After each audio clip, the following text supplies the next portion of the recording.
Today I'm going to talk to you about the latest landmark project from the RAB here in the UK.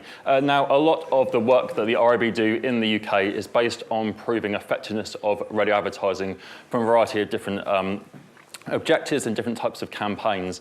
But this project attempts to do something very different.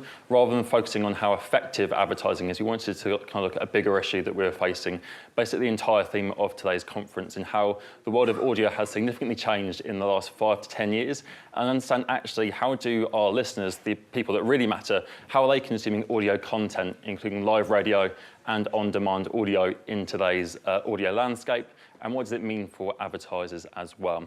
I'm going to give a brief 10-minute version of the full 40-minute presentation, just focusing on the qualitative element in terms of what listeners and how they use audio in today's world as well. So how we did the piece of research? Well, the qualitative phase was commissioned in partnership with a research agency called The Sound, a Canadian company with also an office in London here as well. We recruited 32 listeners aged 16 to 49 from across the UK in four cities, Bristol, London, Manchester and Newcastle. Half of those listeners were average radio listeners and half of them were more mainstream kind of average radio listeners to commercial radio stations in the UK. We also ensured that they also were digitally agile, so they all, as well as consuming radio, they consume some form of on-demand audio, be it a streaming service, be it YouTube, SoundCloud, podcasts or catch-up radio as well. As part of the research, those 32 listeners were asked to record across a 2-week period in July any audio occasion that they experienced in that time, be it listening to radio, be it listening to their MP3s, CDs, podcasts, or catch-up radio. They did so on their smartphones or on flip cams that we provided with them as well, asking them to explain what they were doing, what they were listening to, and why they were doing it, and how they were doing it as well. After that 2-week period, we then brought back 2/3 of those listeners to focus groups in those 4 cities to kind of go through and explore the themes that are coming through from the smartphone footage to really unearth how radio and on-demand audio play a role in day-to-day life and how they maybe overlap or how they complement one another in terms of how listeners actually use audio content in day-to-day life. So from all of that qualitative phase of the research, we had a very robust overview of audio consumption in the UK. Across the 2-week period, we captured 448 separate audio days across the 32 participants. In total, 832 audio moments each individual video clip, and in total, 72 hours of video for me to watch and analyse in partnership with our research agency. So a lot of time went into looking at video content in terms of what people actually do in terms of consuming audio and what they use and how they use it. So what do we learn from all of this qualitative insight? Well, we discovered there's 2 broad reasons as to why audio consumption, as referenced earlier on, is growing in the UK. The first is a more functional explanation. Simply, devices like the smartphone and the tablet are making audio even more accessible than ever before, available to listen to audio content, be it music or radio, wherever you are in the country, regardless of being kind of constricted to the home these days. And emotionally, we found that audio is just great at kind of supporting a modern life. We all have, as busy people, stresses and complications across the day, and audio is great at kind of seamlessly supporting you across the period at kind of 0 effort as well, to help you navigate the stresses of day-to-day life. So we found in particular that there are 6 modern life need states, so things that we need to satisfy to navigate this modern life that we all lead, and audio can help satisfy these 6 in particular. Some of them are more personal, some are more social based, some are more about the content of the audio you're consuming, and some are more based on the context of the audio that you're consuming and where you are at the time. I'm briefly going to explore 6 of the need states, explaining what they actually mean, how audio plays a part in satisfying them, and what sort of audio formats, be it radio or on-demand audio, help satisfy this particular need as well, to explain the whys of why people still listen to audio content in the house. So the largest need state that we found in day-to-day life is people's desire to have their mood lifted. We all are busy people, we have jobs, we have chores or families to look after, and audio can act as a great energizer or pick-me-up for those tasks that we don't quite enjoy doing every day, day in, day out. Now, rather than me explain it, it's time for me to shut up and hand over to the people that really matter, and that is our listeners.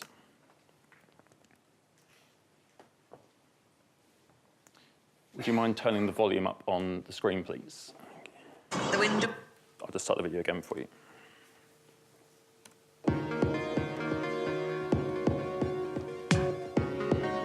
As you can see, it's a lovely sunny day today, and I like to have the windows open and the music loud. It helps you. It helps you get to work in the morning because you can have the music up loud and wakes you up. It's just there to kind of perk me up, so it's either if I'm having a long drive or if I don't want to be cleaning my room or I need to wake up and get ready for work and I want to kind of, you know, really wake up and not feel sluggish and stuff. That's when I listen to music. In the morning, on my daily commute, in the morning it's probably, well, it's just 7 o'clock now. You can't replace the radio, like, to get you up, you know, you're a bit bleary-eyed. You need to get a bit woken up, you know, gradually. I listen to Tiesto's Club Life podcast. The reason why I listen to that is because I was in the gym and it's really upbeat, and also it's good because you know exactly what you're listening to. It should need upbeat music for the gym. It's my washing up time. It is Radio 1 on the Roberts radio. In the kitchen. Look at this. Oof. Radio is kind of like, it is kind of what keeps me lifted in the day. So like when I wake up and I'm doing my makeup, it takes about half an hour.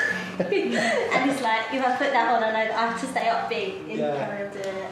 Yeah, it just gets you through the day faster, I think, now.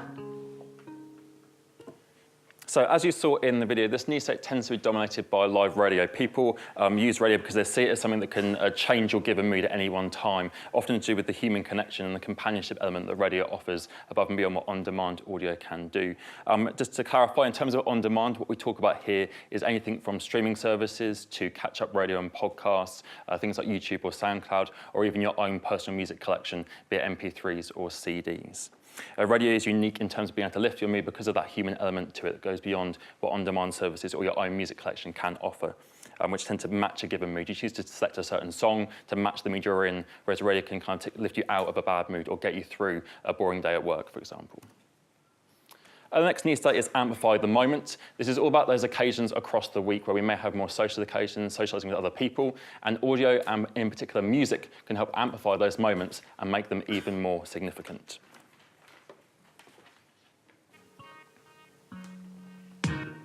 The noise kind of builds the atmosphere, and then if you have a song that somebody personally knows, like when a Bob Marley song comes on, everybody's up. Everybody's up and everybody's raving. If you're having a barbecue and you sort of it was a party atmosphere, we're having a drink, and I think you don't want to listen to regional presenters speaking, you just want music. Just to show you what we've been listening on, just listening to history, bit old school, bit of little radio going. Just there. Just finished having the party for the 1-year-old. We've been listening to an 80s, 90s and 2000 mix tonight, which has been quite cool, something for everyone. Now the job is actually getting this little one to actually go to sleep after listening to lots and lots of music. So wish us luck. We're listening to the music from an app which is on Leah's phone, which is surrounded by the whole house, and it makes us feel happy and it's lovely atmosphere. So as you just saw, your own music collection, streaming services, or things like YouTube or SoundCloud playlists are used more frequently in terms of amplifying the social moment. It's all about exercising control over the music that you hear at any given one time, the right song at the right moment to amplify the social occasion. However, as you saw in the video, sometimes live radio is used on a secondary level. For example, Seb in the garden listening to History. There are certain shows and stations here in the UK that are designed for the more social occasions. Stations like History and shows like Club Classics on Heart are designed for that purpose as well, to amplify those social occasions across the week. So the next need state is provide social currency, and audio does this in 2 ways. It sparks conversations, be it between friends, family or colleagues, and it helps people feel relevant and part of a wider conversation. Due to time constraints, you have to put up with me talking rather than our listeners, but in terms of which audio formats are used to help meet the need to have social currency across the week, well, typically it's live radio that helps meet that particular need. Radio provides those conversation topics, those funny moments that bring people together, be it in your friendship group, your family, or whilst you're at work. And also radio adds around the music those unique elements in terms of the bits of trivia or gossip around the songs that help spark conversations in the office as well, going beyond just the music that you can get from on-demand audio. Again, the human side of radio really playing a difference in terms of meeting that particular need. So the next needs state is broaden my horizons. This is all about our kind of innate desire to discover something new and fulfill our curiosities, particularly when it comes to new music, rather than just sticking to the things that we know we like. Audio helps us in terms of kind of navigating the new and providing us with new things that we can enjoy. And we found that a lot of people, particularly those who are in jobs or working at university, are very time poor and don't often have enough time to invest in the inputs you need to put into streaming services or on-demand services to find new music. Live radio is predominantly used to broaden the horizons because it's so simple to do so. You turn it onto the station and you're never quite sure when you're going to hear your new favourite song. It's that element of surprise that people enjoy in terms of the discovery process to hearing a new song and trusting in the people who create the music playlists on radio stations that they'll provide you with what's going to be the next big song for you to listen to. And we also heard from our listeners that it's really important to be kept in the loop. Yes, we might live in a world where you have Twitter news feeds and 24/7 news channels, but often staying in the loop in terms of news is very overwhelming in terms of keeping up to date on Twitter and constantly scrolling or kind of just sitting and consuming so much news content. Audio can help you be kept in the loop and with zero effort. And when we talk about audio, we really mean live radio in this capacity, providing content outside the music, again, in terms of news, be it worldwide or local, traffic and weather reports. Live radio goes beyond just the music to provide information that can keep us informed and in the loop on a day-to-day basis as well. And finally, the last need state is help me escape.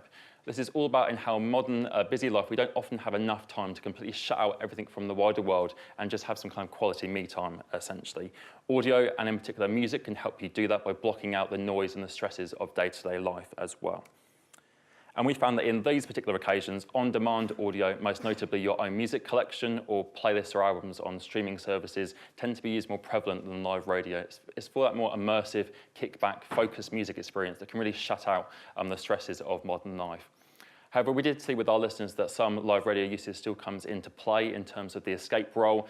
Shows like Mellow Magic and Smooth Sanctuary in the evenings are designed for the purpose of escaping from the stresses of day-to-day life as well, but predominantly on-demand audio used to escape.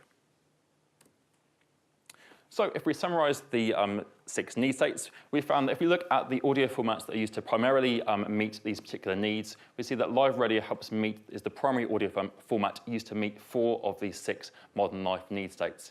If we then add in where secondary audio formats are also used to help meet them, you see in the little crop circles that radio has a place across all of these 6 modern life need states. Just demonstrating that radio remains incredibly relevant in day-to-day life, including all the stresses and complications that we face, that radio can help satisfy these needs and help us navigate the world as well. And it's because of this that also highlights the role in terms of the research that we found in talking to the listeners, that live radio and on-demand audio in all its formats play incredibly complementary roles to one another. Yes, they both deliver what is most popular to us, but they do things completely differently aside from this. What makes live radio unique is the fact that it's human voice and human choice. In a world where digital targeting is becoming increasingly frequent and we often get served more of what we already know that we like, live radio and the element of surprise expands our knowledge and makes us feel more open-minded in terms of the music and the things we're consuming. It's also important the radio provides a connection to the outside world. It sparks those conversations, it connects you to a wider set of people and makes you feel part of a wider social group as well with the same values. And that all comes at zero effort. There's no input required into radio. You switch it on and it's there. That is a benefit within itself in terms of live radio. When it comes to on-demand audio, the benefits are in terms of the fact that you can access, in theory, almost any music or audio content in the world at the press of a button wherever you are in the day. It's about control and instant gratification of the music or the speech content you want to access wherever you are at any given time as well. And it's a more immersive experience in terms of your music or audio content that connects you to a world that's much more focused in terms of those followers you share on Spotify or those playlists that you share onto Facebook with your friends as well. It's a closer connection with people rather than a wider connection in terms of a radio station listener subset. And that is why radio remains the key in terms of both being unique in terms of the characteristics of it, and also the fact that it helps serve and meet these need states across day-to-day life. The radio remains incredibly relevant and key to people's day-to-day life media consumption choices. I'm not going to dwell on the numbers. We've seen a lot of numbers today, all similar sort of figures. These numbers, again, are from the Radar Midas Plus data that was talked about earlier on by Guy, and just kind of endorsed by both the RAB and the IAB, that demonstrate that on-demand audio is helping to grow the commercial audience of audio in the UK. It's not cannibalising live radio time, it's adding to that experience, as highlighted in terms of Dax earlier on as well, in terms of the opportunities it now opens up to advertisers in the UK. So, to summarise my 15 minutes, we are essentially entering a bright new era of listening, which has been driven by audio's ability, both functional and emotional, to meet modern life need states and navigate day-to-day life. On-demand services are helping to grow this commercial experience, but radio remains key in terms of its relevance to meeting modern life need states, and also remains key in terms of reach and time from an advertising perspective as well. Audio has never been as exciting as it is now in terms of a channel to utilise as part of the marketing mix. And as Dax highlighted earlier on, it's incredibly easy and more efficient now to be able to utilise these on-demand opportunities to optimise your traditional radio plans as well. Now that is all from me. Obviously, I only showed 2 of 6 need state videos. You can access all of the content from this presentation and the wider 40-minute presentation, as well as all 6 videos from the RAB website, rab.co.uk/audio now for all of this content and more on the subject as well. So thank you very much.